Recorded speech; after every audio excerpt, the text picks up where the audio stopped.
پہلے تو میں نے مسلمانوں کے اخلاق سنے تھے، اب تو میں نے دیکھ بھی لیے، پر یہ بتا جب 12,000 آیا تھا جان کیوں نہیں چھڑائی؟ تو حضرت چارہ کاٹتے کاٹتے رو پڑے، فرمانے لگے تو نہیں نہ جانتا یہ بیٹیاں سانجھی ہوتی ہیں، پتہ نہیں نا، میرے رسول پاک نے تو حاتم تائی کی بیٹی کے سر پہ کپڑا رکھ کے کہا تھا بیٹیاں برابر ہوتی ہیں، تو یہ نہیں پتا جب اس کی 6 بیٹیوں کی شادی ہوئی ہے میرے اندر روحانیت کتنی بڑی ہے۔ فرمایا پھر 12,000 آیا ہے تو 2-4 بچیاں پھر گئی ہیں، تو یہ نہیں پتا میں اندر سے راضی کتنا ہوں، میں تیری نوکری کرتا رہوں گا، پتہ نہیں اللہ کتنی بیٹیوں کو بیاہ دے گا۔ اتنا رویا وہ عیسائی کے پیروں میں بیٹھ گیا، کہنے لگا بابا میں نے تیری مخالفت کی ہے پر تیرے قریب آ کے پتہ چلا ہے کہ تو بہت اونچے اخلاق کا مالک ہے، اور اگر تیرا یہ مقام ہے تو تجھے اخلاق سکھانے والے محمد عربی کی شان کتنی ہوگی۔ ظالم کی بولیے جاتے نہیں لوگ جھوٹے گواہ بن کے، وکیل صاحب کو نہیں پتا ہوتا کہ یہ بندہ مجرم ہے جو میرے پاس آیا، کیا مجرموں کے وکیل نہیں ہوتے؟ بولے تو اس کو پتہ نہیں ہوتا وکیل صاحب کو کہ یہ صاحب مجرم ہے، میرے پاس مقدمہ لے کے آئے، اور اگر بے ادبی نہ ہو جائے تو میرا خیال ہے قاضی عدالت کو بھی پتہ ہوتا ہے کہ مجرم کون ہے اور مظلوم۔ میرے نبی پاک صلی اللہ علیہ وسلم نے اس قدر زیادہ سختی فرمائی اس مسئلے میں، فرمایا جس کو پتا تھا کہ فلاں آدمی ظالم ہے، ظلم کر رہا، پھر وہ ظالم کا گواہ بنا یا اس نے ظالم کی مدد کی، کتنی کی؟ شارحین لکھتے ہیں چاہے اس نے ایک جملہ بول کے کی، چاہے ایک، سارے بولیے، چاہے ایک غریب کو اس نے ظلم کیا تو کہتے ہیں علاج یہ سی، چاہے ایک جملہ بول کے کی، شارحین اس حدیث کی شرح میں لکھتے ہیں ایک جملہ بول کے چاہے مدد کی، جس بندے نے کسی ظالم کی مدد کی کسی مقدمے میں یا کسی صورت میں اور اسے پتا تھا یہ ظالم ہے، میرے نبی پاک صلی اللہ تعالیٰ علیہ وسلم فرماتے ہیں اگر اس نے مدد کی، ابھی ظالم کی بات نہیں ہو رہی، ظالم کے مددگار کی بات ہو رہی، اگر کسی نے ظالم کی مدد کی تو حضور فرماتے ہیں خدا بھی اس سے بری و ذمہ ہے، رسول بھی اس سے بری و ذمہ ہے۔ سنبھال کے رکھے اپنی نمازیں، قربانیاں، حج، زکوٰۃ سنبھال کے رکھے۔ اگر ظالموں کا مددگار ہے، الیکشن آ لینے دے، آپ کو نظر آ جائے گا کون کون ظالموں کا مددگار ہے،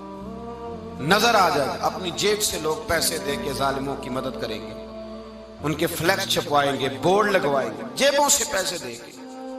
ہم نے خود آگ لگائی ہے چمن میں اپنے، بے سبب گردشی ایام کو الزام نہ دو، ہم نے خود نور کا ظلمت سے کیا ہے سودا، کر کے توہین سحر شام کو الزام نہ دو۔ ظالموں کے مددگار میدان میں آ گئے، یہ چھوٹا لفظ نہیں، میرے حبیب پاک صلی اللہ علیہ وسلم نے فرمایا جو ظالم کا مددگار ہے سن لے جو سجن کے ساتھ کچہری جاتا ہے، وہ یاد رکھے جو دوست کا گواہ بنتا ہے، وہ یاد رکھے جو کہتا ہے میں مانگی گیا تھا، مجھے بلایا گیا تھا قبضہ چھڑانے کے لیے کسی غریب بیوہ کی جائیداد پہ، کب وہ سن لے تو مدد کر کے نہیں آیا، تو خدا کے ذمے سے نکل گیا ہے۔ رسول پاک نے فرمایا تیرا میرا تعلق ختم ہو گیا، تو ظالم کا مددگار ہو گیا، پھر تو کہتا میں بے چین ہوں، میں بے قرار ہوں، میں آزمائش کا شکار ہوں، پلٹ کے دیکھ تو صحیح تیرا گناہ کتنا بڑا ہے۔ میرے نبی پاک صلی اللہ علیہ وسلم کا ایک اور فرمان سن لیں، ابن ماجہ ابو داؤد میں موجود ہے، اس حدیث کو آپ نے یاد کر لینا ہے، کر لیں گے انشاءاللہ، سارے کہیے انشاءاللہ کر لیں گے یاد۔ حضور صلی اللہ علیہ وسلم نے فرمایا اگر تو ظالم کی مدد کرے گا نا، یہ لفظ دل کی تختی پہ لکھ لینا، یہ مکافات عمل ہے،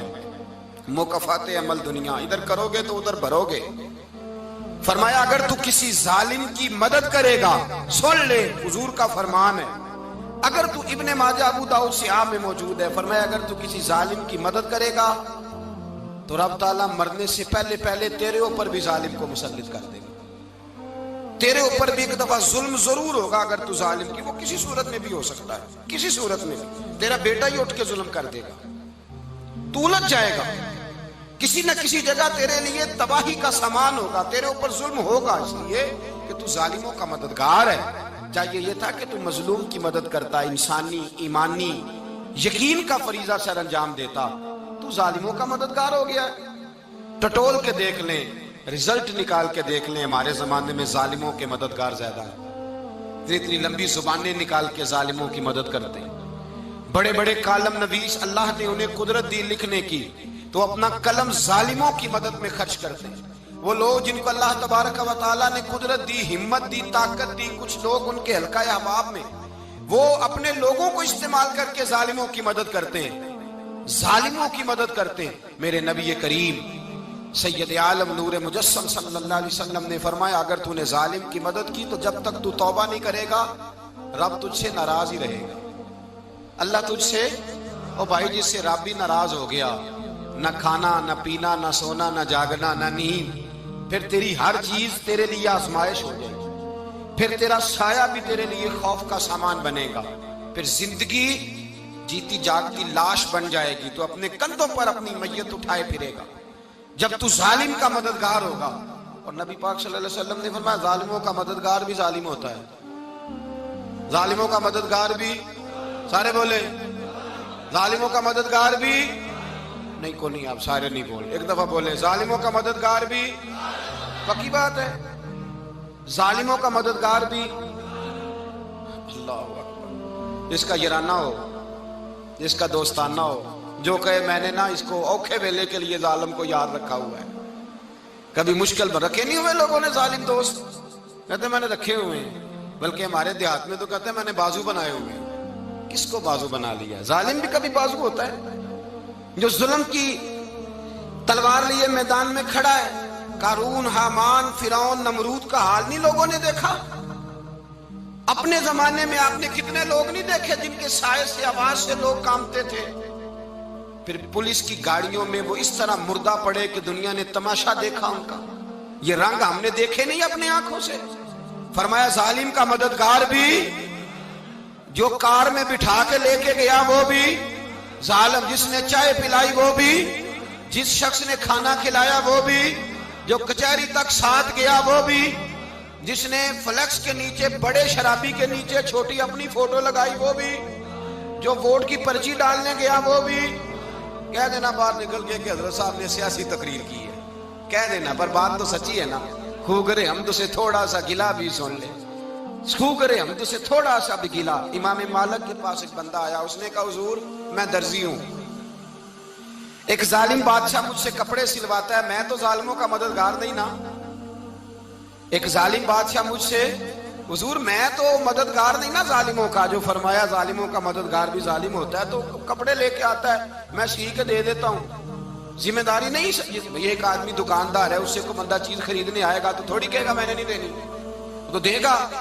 کوئی بندہ اگر کسی شخص سے کوئی کام کہتا ہے جو اس کی فیلڈ ہے، اس کا شعبہ ہے، اس کا معاش کا وہ سلسلہ ہے، کہتے ہیں یا رسول اللہ صلی اللہ علیہ وسلم ظالموں کا مددگار بھی ظالم، حضور نے فرما دیا۔ تو امام مالک سے بندے نے مسئلہ پوچھا، دل کی تختی پہ لکھنے والی باتیں ہیں، کہا حضور میں درزی ہوں، ظالم کپڑے سلواتے ہیں، میں تو مددگار نہیں نا۔ امام صاحب کہنے لگے نہیں، مددگار تو وہ ہوگا جو تجھے سوئی دھاگا فراہم کرے گا، تو پورے کپڑے سی کے دیتا ہے، تو خود بہت بڑا ظالم ہے،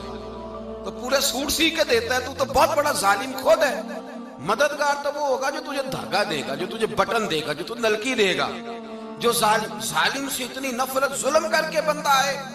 یہاں تو ہمارے زمانے میں ہیرو بن جاتے ہیں لوگ، ظالم ہیرو ہے، لوگ اس سے ڈرتے پھرتے ہیں، گھومتے پھرتے ہیں، اور بہت سارے کم مزاج لوگ اس کے پیچھے ہاتھ باندھ کے پھرتے ہیں۔ ظالموں کی مدد کرنا، ظالموں کے ساتھ رہنا، یہ ظلم ہے، ظلم، یہ زیادتی ہے۔ میرے نبی پاک صلی اللہ تعالی علیہ وآلہ وسلم نے ارشاد فرمایا، یاد رکھو رب فرماتا ہے میں مظلوم کی مدد ضرور کروں گا، چاہے جلدی کروں چاہے دیر سے کروں، میں مظلوم کی مدد۔ اور حضور صلی اللہ علیہ وسلم نے فرمایا ہے، حضرت معاذ بن جبل کہتے ہیں حضور نے مجھے یمن کا گورنر بنایا، جب میں جانے لگا نا تو حضور نے بڑی نصیحتیں کی، بخاری میں موجود ہے، فرماتے ہیں جب میں پلٹنے لگا تو میرے رسول نے فرمایا معاذ ایک منٹ ٹھہر جا، ایک بات میری یاد رکھنا، اس کو نہ بھولنا۔ کہا حضور کیا؟ فرمایا دیکھنا کسی پہ ظلم نہ کر بیٹھنا، کہیں تجھ سے زیادتی نہ ہو جائے۔ محبوبہ پھر حضور نے فرمایا سن میرے معاذ، میں تجھے گورنر بنا رہا ہوں، زیادتی نہ کر بیٹھنا۔ یا رسول اللہ صلی اللہ علیہ وسلم کیا ہوتا ہے؟ تو میرے کریم نے فرمایا جب مظلوم دعا کے لیے ہاتھ اٹھاتا ہے تو عرش کا مالک کہتا ہے فرشتوں پیچھے ہٹ جاؤ، عرش کا مالک کہتا ہے فرشتوں پیچھے ہٹ جاؤ۔